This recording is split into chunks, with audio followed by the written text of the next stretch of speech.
essentially I died.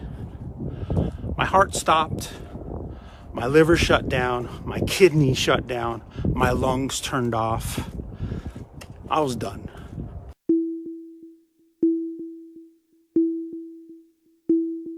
God is your master. The Bible is your textbook. The world is your classroom. And the people are your classmates.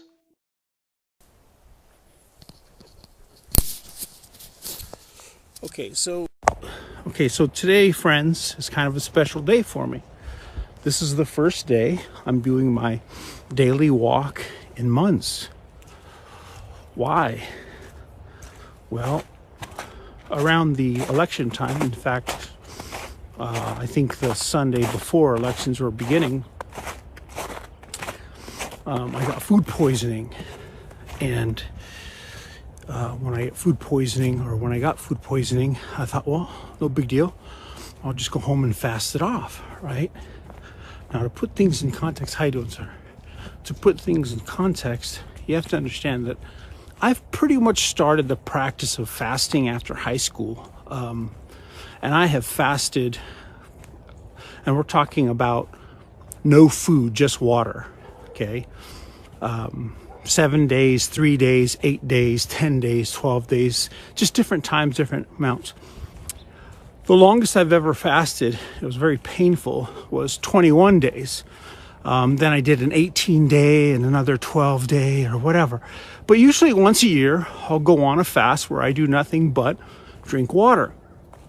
I do it for health purposes, spiritual reasons, and all I really do during that time, the only food I'll consume is Bible, right? So when I got sick, I thought, well, no big deal. I'll just fast this off. Why? I never get sick. You know, if I have runny nose, it's because I'm out in the cold. I just don't get sick. So I knew it was something because I hadn't eaten all day long. And I went to a deli and I got some food, specifically some chicken and some other items. And I ate it. And as soon as I was done eating, I just knew something was wrong. And I didn't know if I had eaten too much or if there was something bad in it, but I knew something was wrong. And I just thought, okay, well, you're going to be sick later on. So I finished my work day and I went home, went to sleep pretty early, around 6:30. And then what happens is I wake up maybe an hour later and I'm just vomiting. I mean, I got an upset stomach. I'm vomiting. I mean, fluids are just coming all out of me. And I expected that. And as soon as I was done, I had thought, okay, well, now it's just time to go back to sleep, right? So I go back to sleep, and I believe this was on a Sunday. Yeah, I go back to sleep. It was a Sunday. I go back to sleep, wake up again about an hour later. Same thing, just all the fluids go out of me. And I was just exhausted, sweating, you name it. But I thought, okay, well, again, no big deal. I've been through worse, right? And the next day happens, and I know I need fluids. So I call up a friend of mine, and I say, hey, bring me some Gatorade, yada, yada, yada. I need to sweat this thing out. Some water, orange juice, you name it. Because again, I know I'm just going to go without, but you can't go without fluids. The issue was I would drink the fluids and I would drink a cup of water. I would drink a cup of Gatorade, whatever. I'd wake up 30 minutes later because all I would do was sleep. I didn't have much strength. I would wake up 30 minutes later, and if I drank a cup of water, I vomited out 2 cups of water. And that was pretty much standard practice for the next few days. The only thing I even tried to eat was some watermelon because, it's pretty easy and there's fluids there, but I would even vomit that back up. So it got to a point on day 3, basically no fluids, no food, where I started passing out. And I would go use the restroom, or at least try, and I would pass out in the bathroom. And And I would just lay down on the floor and be like, this is really comfortable right here, right? And then it got to a point where I was waking up in another room where I didn't remember going there, and I just knew I passed out, right? So I thought, well, you can't keep passing out like this randomly in other rooms. Otherwise, you're going to end up down the stairs or outside or something like that, right? So I was in communication with some friends of mine as this is happening, and they're telling me this whole time I need to go to the hospital. I'm like, yeah, I'll sweat it out, right? But on day 4, when I started passing out, I was like, okay, no, there's something going on, and I just need fluids in me, because that's really all I figured, is you just need fluids in you. So they said, hey, well, why don't you come over to our place? We'll watch over you, and but we want you to go to the hospital, because we know they're going to put an IV in you, and we want to make sure you don't have COVID, right? Well, I knew I didn't have COVID, but you know how the world is right now. Whatever. So I get to the hospital. They wheel me in. I got my mask on. I'm sitting there talking to the emergency room doctor, kind of the head guy, I guess, right? And I'm sitting there talking to him. Just calm. Just, what happened? What do you do? They're trying to assess. And meanwhile, this nurse goes to work on me, and I think she's putting some IVs, something in my veins. So it's got to be fluid, right? I mean, I told them I was completely dehydrated. Remember what they say: 3 minutes without air, you die. 3 minutes without water, 3 days without water, and then it's 3 weeks without food. So I'm talking to the nurse, or to the doctor, and the doctor says, he's just assessing what's going on. And I'm sitting there talking, and as I'm talking to them, I look around, and people from other parts of the emergency room start gathering around, right? And I'm like, it reminded me of high school when you're about to get into a fight, how everybody would come around and just start to watch because they were interested in what was going to begin to happen. And I thought, well, something's got to be going on right now. So out of nowhere, the doctor that I'm speaking with, he just says, sorry, we're going to have to hit you with the defibrillator. I'm like, what? He gets up. The other guys in the room hold me down, and they hit me with this defibrillator, right? They shock me. Well, I'm completely conscious. Now, I don't know if the nurse was giving me something to put me out and it just didn't happen. I'm a pretty strong individual. I don't take drugs or anything like that. So if they were, it's very possible that it was just having a delayed effect or too long or whatever. But in short, apparently, and I didn't know this until they explained it to me, but my heart was beating at 200 beats a minute sitting in that chair. So I guess protocol standard for them is, hey, we got to shock this guy's heart back into rhythm, right? Now, whatever. I wish they would have told me, but... So what happens is, and let me just put it this way. Being conscious, I mean, it was like putting your torso in a washing machine and turning it on. That's the best way I can describe it. I had no sense of where my hands were, my head. I was conscious, and I thought 3 thoughts. I thought, A, I bet you they don't realize that I can still feel this, right? B, I have no control over my body, and so I have no ability to fight back or to, make a difference in the situation. And then 3, it was like, well, I must be in God's hands, or I'm in God's hands. So what happens after that is I hear somebody shouting my name. I wake up and it's them, right? And there's a room full of the same people saying to me, can you hear us? They'd call my name and they'd say, can you hear us? Now, I couldn't move anything. So they're just like, blink your eyes if you can hear us. I was like, I can't blink my eyes. I don't know how I open up my eyes. So I was actually trying to move anything in my body to indicate that I could in fact hear them. And I remember my big toe on my right foot moving. But I was so frustrated with them because they're like, let us know if you can hear us, blink your eyes. I'm like, I don't know, man. They assume that because I open my eyes, I have the ability to close my eyes, right? So that happened. Well, about 10 minutes later, after them shocking me the first time, essentially I died. My heart stopped, my liver shut down, my kidney shut down, my lungs turned off. I was done. So they go to work immediately at trying to revive me.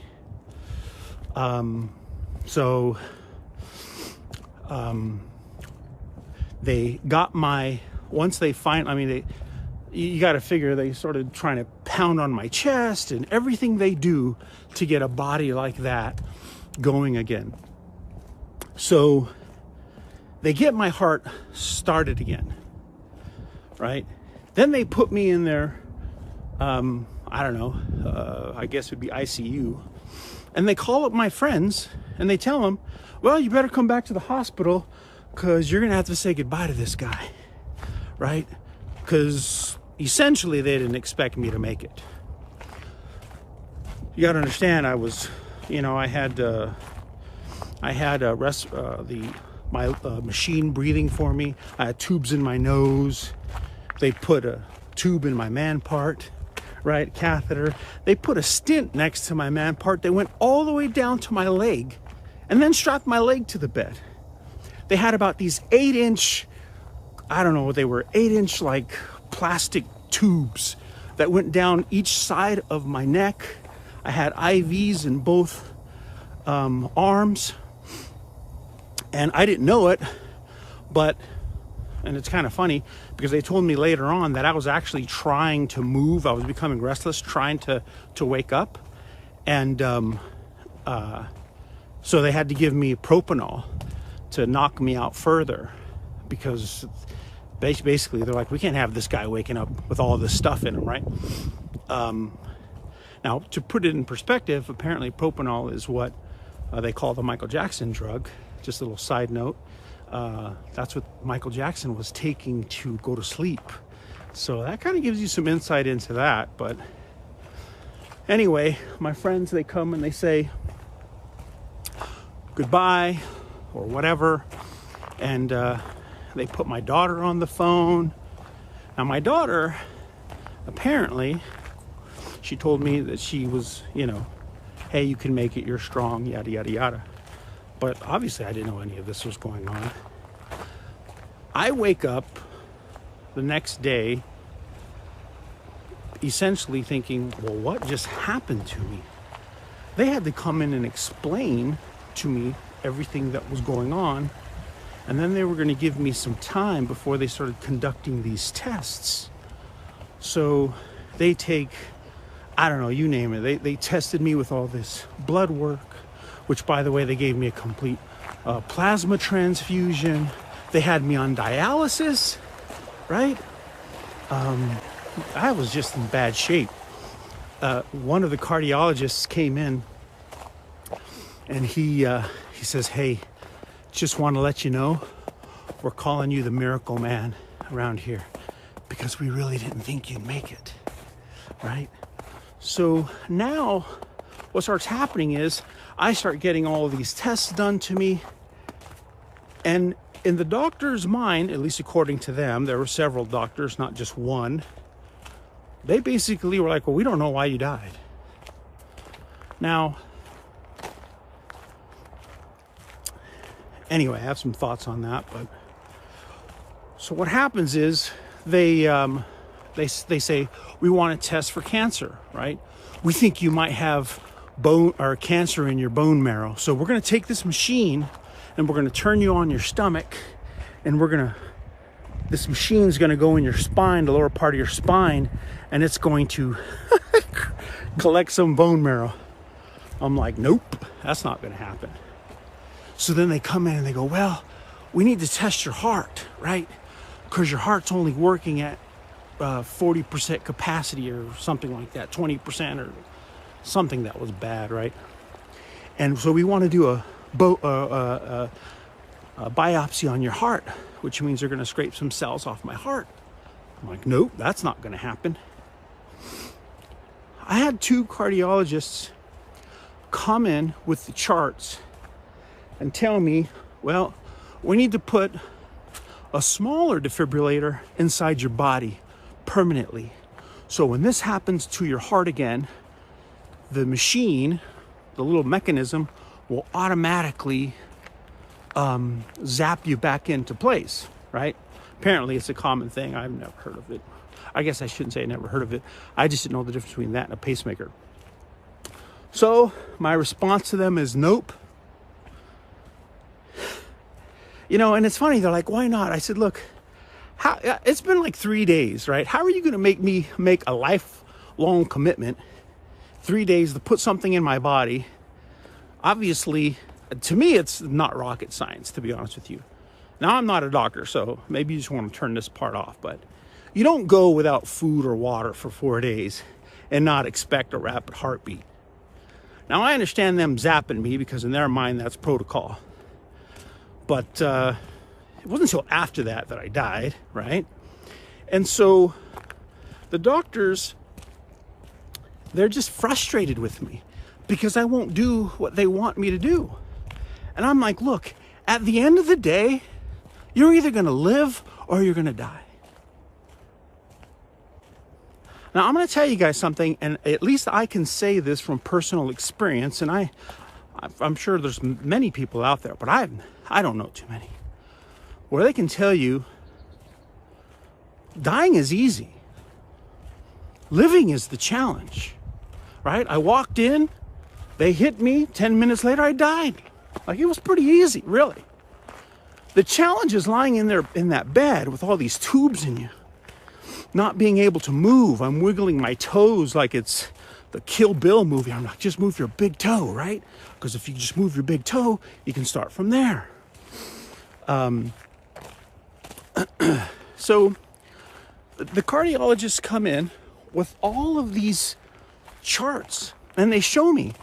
They say, this is a chart of your heartbeat under normal, or right now, right? Normal.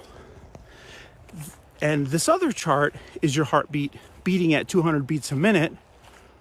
And it looked like lightning on paper. And they said, this could happen at any time. And so that's why we need to put a defibrillator in you. And I said, because I'm crazy like this, I said, you know, when you see that, what you see is somebody who's about ready to die.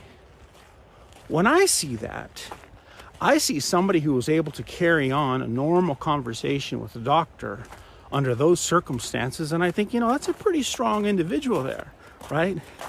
So they really didn't know what to do with me. So then, they got mad at me, and I can understand, I suppose, because from their perspective, they're looking to save my life. And they basically said, well, you're high risk. You could die at any moment. And I said, ma'am, I just died like 3 days ago. So you're going to have to do a little better than that, right? You're going to have to do a little better than that. And they're like, well, you're high risk. And I said, I've been high risk my whole life. Now, you guys have to understand something.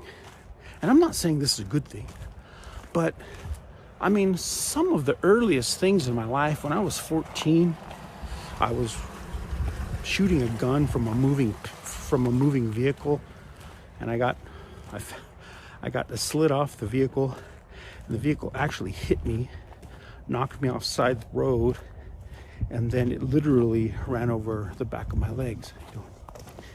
And after that, when I was 19, well, let's just say I was doing about 92 miles an hour without a seat belt, and I rolled I flipped the vehicle and I was ejected from the vehicle. They approximated about 70 feet. No broken bones. One of my lungs had collapsed, and that was a thing, and that hurt, obviously.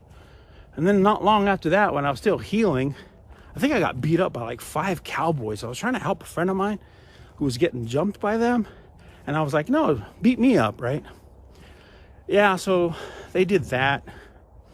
And then off the top of my head, about 3 years ago, I got T-boned in my vehicle while I was taking a left, and I broke my leg, I slammed my knee up against the car, and it broke. Broke the biggest bone in my body, which doctor said that it would be like the equivalent of being hit by a sledgehammer. Now you got to understand something. There was emergency on the crew there at the scene, and I just said, no, I'm not going to the hospital. And so I just limped myself over, told my father to drive me home, and I put some frozen peas on it. And I flew to Florida the next day, and I played pool matches against some of our members in Florida that I was hopping around with a crutch that I had borrowed from a friend. Never went to go see a doctor. I had to go get an x-ray after I was done, because I basically just fasted and put frozen peas on it.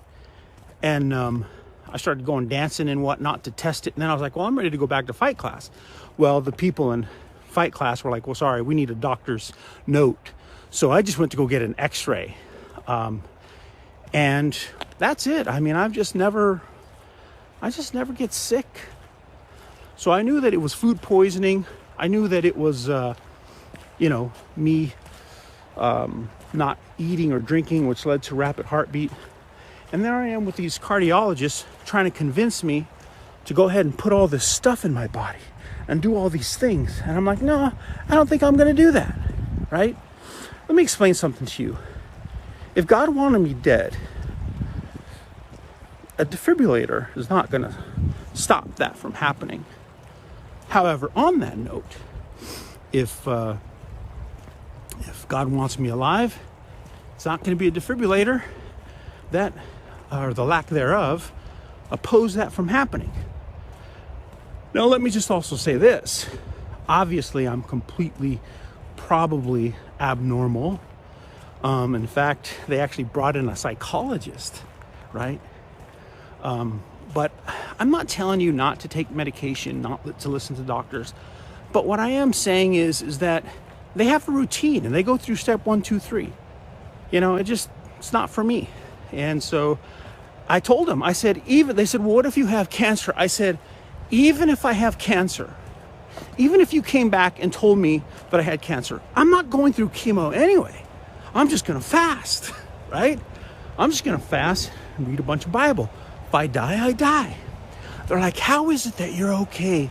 Seriously. So they bring the psychologist, which was like the last step. And I actually forgot a part here. Very important. I had, 5 doctors at least come in, maybe 7 total, come in and try to convince me that I needed to do A, B, and C. Let them take these tests, let them put a defibrillator in me, whatever.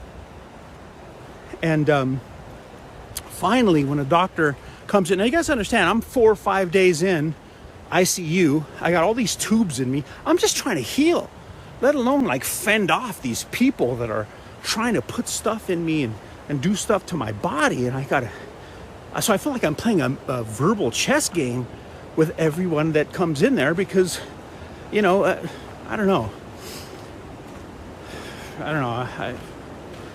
I guess from a human perspective, I can see how they're like, no, you've got to do this. But you guys, you just really don't, I don't know. Like I said, if I'm going to die, I'm going to die. I'm good with that. Now, me being good with that, finally a doctor comes in. Doctor says, as you think about your final decision on the tests and the defibrillator, I just said, ma'am, I've never met you before. And with all due respect, can I just ask you, who do I need to give my official answer to? Because you're like the 7th person I've talked to and had to say no to. So who do I have to say? Is it you? Is it someone above you? Who do I need to say no to officially so I can just stop having these conversations? Doctor gets really mad. I could tell she was angry, which I kind of don't understand. I mean, I am the patient, right? But whatever. You know what she says to me? She says, okay, now it's just me and her in the room. And I'm sure her board wouldn't approve of this, but she says, if you're not going to do what we ask you to do, and you're going to go against our orders, then why don't you just leave the hospital now? Because that would be against our what we believe is best for you. So she says that to me, right? Now, for those of you that know me, what do you think my response was to that? You think I caved? You think I was like, oh, okay, well, let me just do whatever you want me to. Nope, sorry. At the end of the day, I personally had a decision to make. And that was, at the end of the day, who am I going to trust in most? And I said, you know what? Pull this stuff out of me and I'll leave. So they did. They brought in a nurse. She pulls the stuff out of me. It was hurt, man. I'll have to post a picture in the comments because it really hurt, actually. I mean, it really hurt. It's like this 8-inch tubes and, like I said, man's parts, stents, you name it, whatever. It was painful.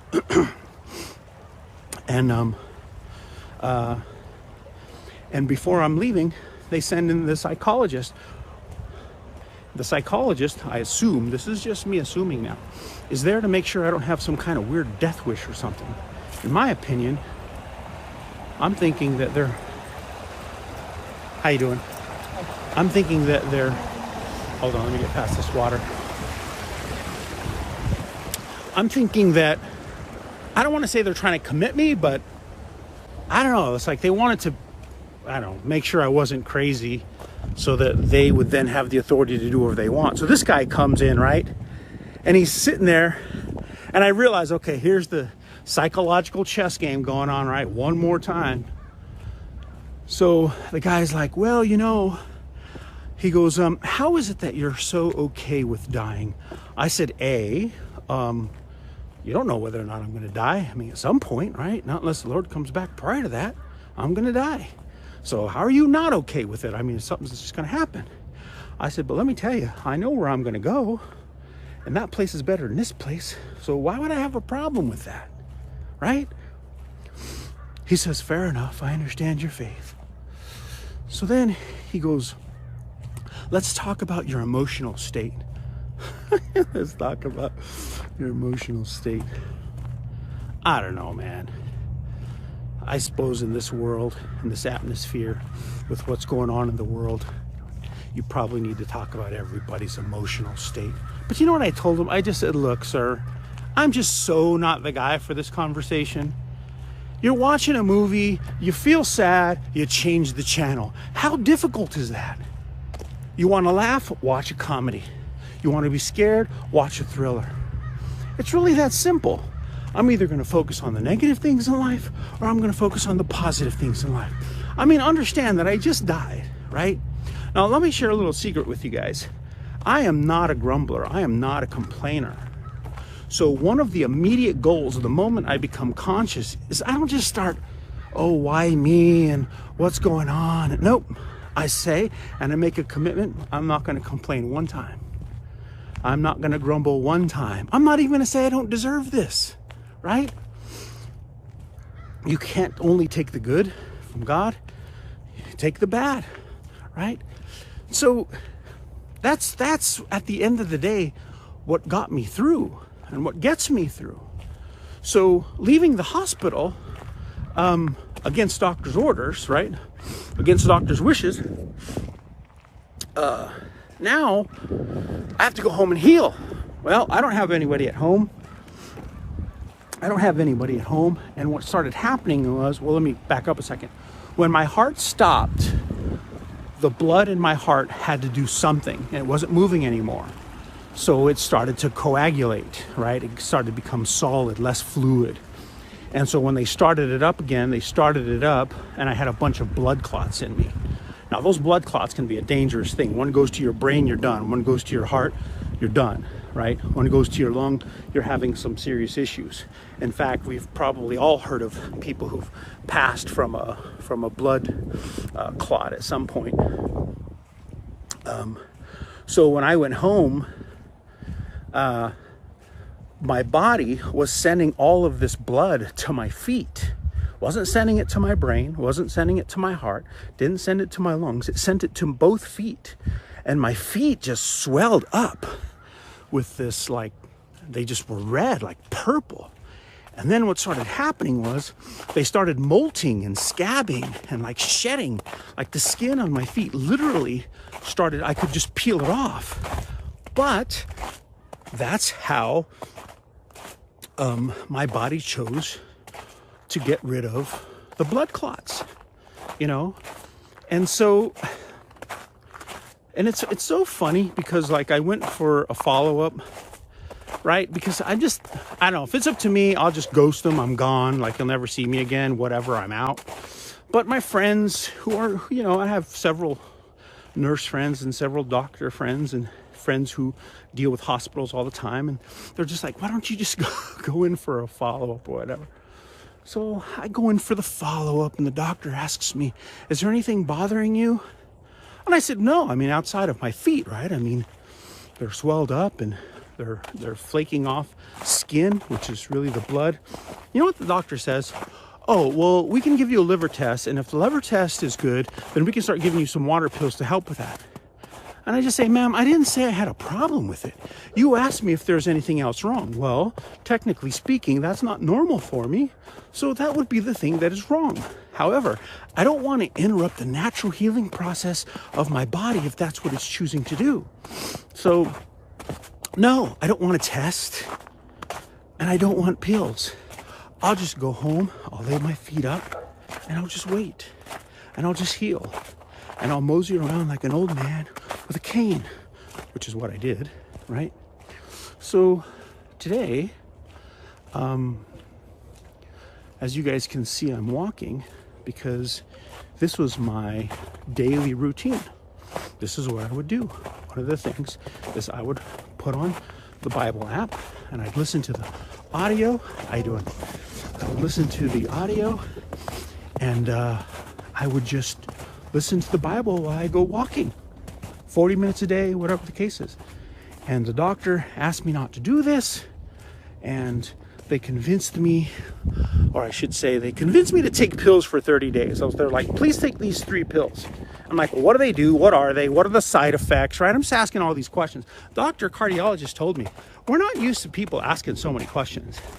I said, you know, I kind of get that, right? And you're definitely not used to people not wanting to do what you want them to do. So I thought, okay, you know what? I'll be a good guy, right? I'll show that I'm not like completely anti-establishment. I'll take them for 30 days, right? Because they made sense to me. One was like a blood thinner, right? And I had clots of blood. All right, okay, I can do that. So then after the 30 days, I actually had it's so funny. I actually had a FaceTime meeting with a cardiologist, and it happened to be the cardiologist who snuck into my room. I shouldn't say snuck in, but he came to my room and says, hey, we're pulling for you. We call you the Miracle Man. It was that guy. And he was actually really cool, you know, and he says, my relationship with you is not my relationship with, or not the same as your relationship with other doctors. I'm going to trust you and do what you want to do. He goes, I'd like you to take the pills and not get exercise or not work out for another 3 months. Well, I'm not taking the pills anymore. I'm not doing it. You know, and I kind of asked him, he's like, your heart's not beating the way we need it to beat. I'm like, well, doesn't one of the pills actually slow it down, right? He's like, yeah, but in a good way. That's what he said to me. And I'm like, well, it's kind of contradictory. If you're telling me on one hand, this is just me thinking, if you're telling me on one hand that you don't like how my heart's working, but you're giving me some pills to slow down my heart, right? So, I don't know. Whatever, I'm done. I'm not going to do it. And as you can see, I'm walking, and I decided to take my friends and some family members with me on this walk, and that's you. So I share this with you. That way I don't have to say it 1,000 times or 100 times. I appreciate the friends who reached out to me. There's a lot of prayer chains going on, which I think that that's actually pretty cool. But a lot of people in the prayer chains, they don't know if I'm alive or dead or whatever. So here I am telling you the story. So that's really it. What do you do now? Let me ask you this. Here I technically come back from the dead, right? What do you think I'm going to do with that? You think I'm going to play it safe? Let me explain something to you guys. I have no qualms whatsoever, and it bothered my friends that I had no qualms whatsoever leaving everything behind. My company, business, whatever. Just, I have no problems with that. I mean, it's like what Paul said. For me to live is Christ, but for me to die is even better. I mean, that's the truth, right?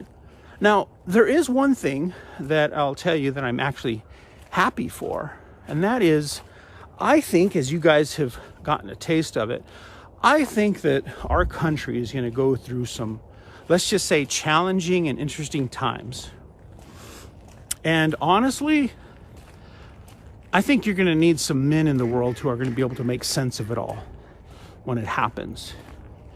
And so that's one thing that I'm happy to be back for my friends.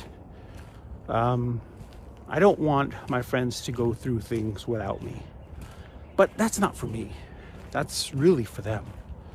So I just want to encourage you guys to really not just be solid in your faith, but really enact it so much so that the world just doesn't get it. Because like I said, I'm either going to live or I'm going to die. According to the doctors, I'm high risk. I'm like, that's nothing my girlfriend's never, no, I'm kidding. It's nothing my girlfriend's never knew, as I'm going to say, but that's just a joke. Anyway, so if you guys are interested in my YouTube channel where I share my Bible thoughts, just let me know. Just message me. I don't really put it out there too much. And now I got a call from Binion's Casino where we have to, because of what's happening in Vegas, I cannot have our nationals there. So I have to actually move our national event for my company over to Florida. So that's a big thing. So what am I doing? I'm getting up and I'm walking. I'm getting up, picking up my mat, and I'm walking. And I'm just going to work and I'm going to go for it, right? And you let me know how I can help you. I hope there's something either wise that you can glean from this, or something that's, how you doing? Or something that's really stupid that you just know not how you doing, so that you know what not to listen to, right? I guarantee you both of them are in here. Anyway, I think that's about it. Just wanted to share that with you guys. I love you guys. I look forward to seeing you again, and let me know what I can do for you. God bless.